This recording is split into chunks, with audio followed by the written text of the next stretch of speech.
nous commencerons à l'heure et nous finirons rapidement, étant donné que j'ai une intervention à faire sur le Cameroun. Pourquoi ce livre? Ce livre est issu d'un combat pour l'Europe que je mène depuis longtemps. Personne ne peut me reprocher de ne pas être un Européen. J'ai toujours considéré que la coopération vaut mieux que la concurrence. Et je pensais, très honnêtement, que nous pouvions, à l'intérieur des institutions actuelles, transformer l'Europe et aboutir à cette autre Europe dont on parle tant, mais dont on ne voit pas l'issue, ou du moins les formes qu'elle pourrait prendre.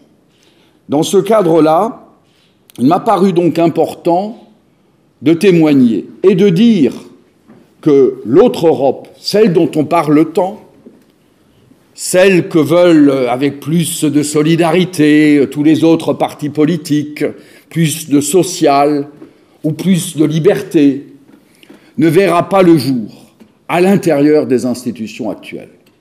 Pourquoi?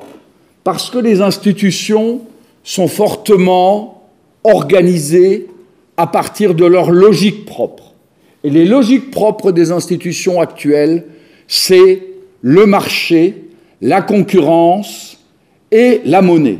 Or, le marché, la concurrence et la monnaie ne peuvent fonctionner que dans le cadre de leur logique propre. Et cette logique propre conduit tout logiquement, grâce à l'avantage comparatif d'un marché unique, avec une monnaie unique, conduit obligatoirement à la compétition et à la compétition à l'avantage du plus fort. Et le plus fort, aujourd'hui, il faut le dire, c'est l'Allemand. L'Allemand qui a 10 points de dépenses publiques de moins que la France, au minimum.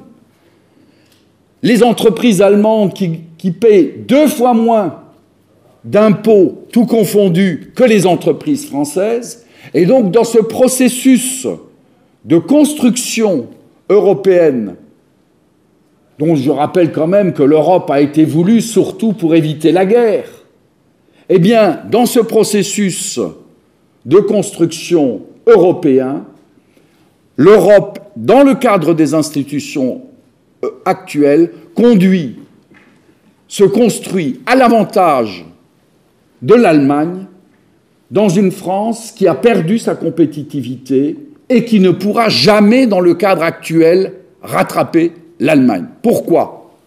Il faudrait en effet, et c'était des travaux que j'avais menés même avant qu'il ne soit président avec Emmanuel Macron, il faudrait en effet un budget de transfert de l'ordre de 3 à 4 points de PIB. Or, ce budget de transfert, nous ne l'aurons pas. Nous avions en 2012 fait une proposition pour, à partir de la Banque centrale européenne, construire une agence d'investissement et faire un budget de transfert. Une monnaie unique, dans un marché unique, nécessite un budget de transfert. Or, ce budget de transfert ne verra pas le jour. Et donc, la seule possibilité pour un pays qui a perdu sa compétitivité de la retrouver, c'est la dévaluation interne. Or, la dévaluation interne, elle, cela est montré dans ce livre de manière détaillée, la dévaluation interne ne permet pas de retrouver ses capacités de production et de compétitivité. Je le montre pour les pays qui, soi-disant, ont réussi, que ce soit l'Espagne, que ce soit le Portugal, que ce soit l'Irlande. Il est donc impossible, à l'intérieur des institutions actuelles, de retrouver un processus coopératif. Et donc, c'est la condamnation des institutions actuelles, car vouloir bâtir l'Europe sur le principe de la compétitivité conduit fortement et forcément à une Europe du plus fort, une Europe allemande. Et l'Europe allemande, ce n'est pas l'Europe et ça ne peut pas fonctionner au sens d'une véritable Europe de la coopération. Je montre comment retrouver la coopération.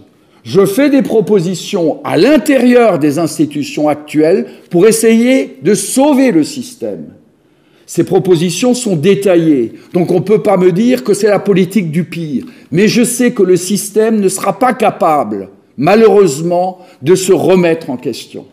Donc aujourd'hui, c'est un appel à l'Europe des nations.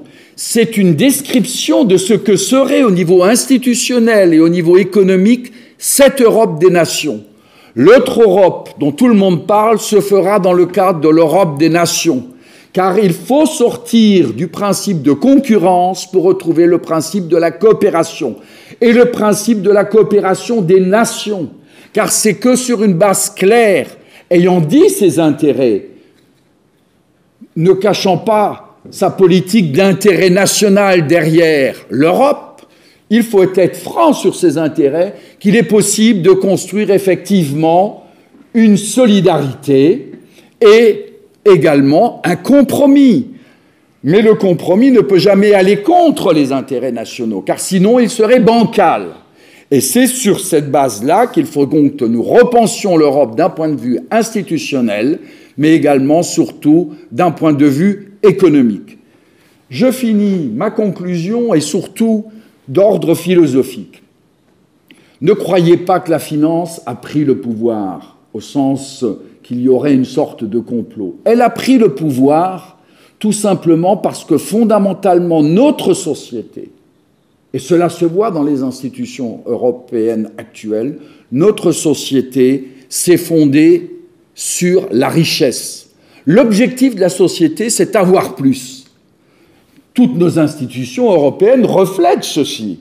C'est la concurrence, c'est le principe que le meilleur gagne, au profit de faire plus d'argent. Donc, le choix fondamental de notre société est le choix, Aristote dirait, de la crématistique, c'est-à-dire non pas de l'économie. L'économie est au service de la maison, de la nation, selon les termes même de l'éco-normos. Donc, l'éco pour la maison. Donc, mais ici, il s'agit d'un autre processus, c'est de faire de l'argent. À partir du moment donné où l'économie travaille pour l'argent, la monnaie, faire plus d'argent, plus de monnaie, vous êtes dans un processus où intrinsèquement vous avez donné le pouvoir, non pas aux banquiers pour l'économie, mais aux banquiers pour la finance. Et c'est un choix fondamental de société. Et j'appelle également à cette mutation profonde de choix différents de société.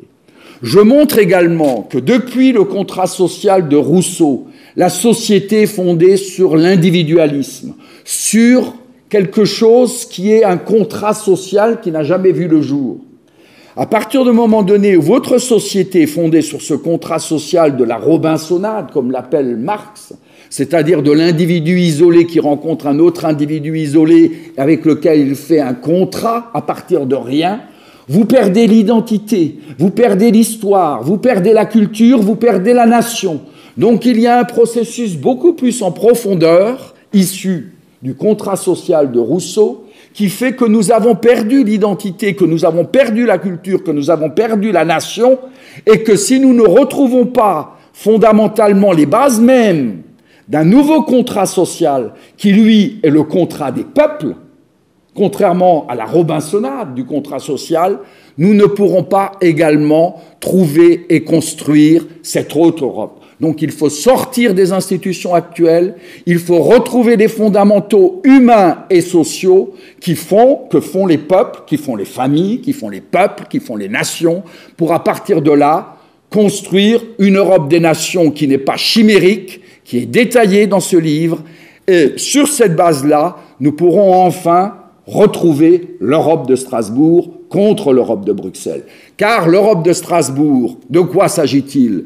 Il s'agit, à la base, lorsque le général de Gaulle et Churchill voulaient l'Europe, c'était une Europe des nations, c'était une Europe de la coopération. Et le projet de Bruxelles, c'était l'Europe économique. Pour qui? Pour les États-Unis, qui étaient la puissance dominante et qui pouvaient organiser pleinement cette Europe-là. Le fédérateur de l'Europe de Bruxelles, ce sont les États-Unis. Ce sont eux qui qui ont voulu, avec Monnet, avec Schuman, cette Europe-là. Donc deux Europes s'opposent, l'Europe de Strasbourg, l'Europe de Bruxelles. J'ai fait le choix, comme le seul député de Strasbourg, habitant Strasbourg, de choisir l'Europe de Strasbourg, car elle correspond fondamentalement à ma propre histoire, à mes propres convictions et à celles que je partage avec mes amis. Je vous remercie.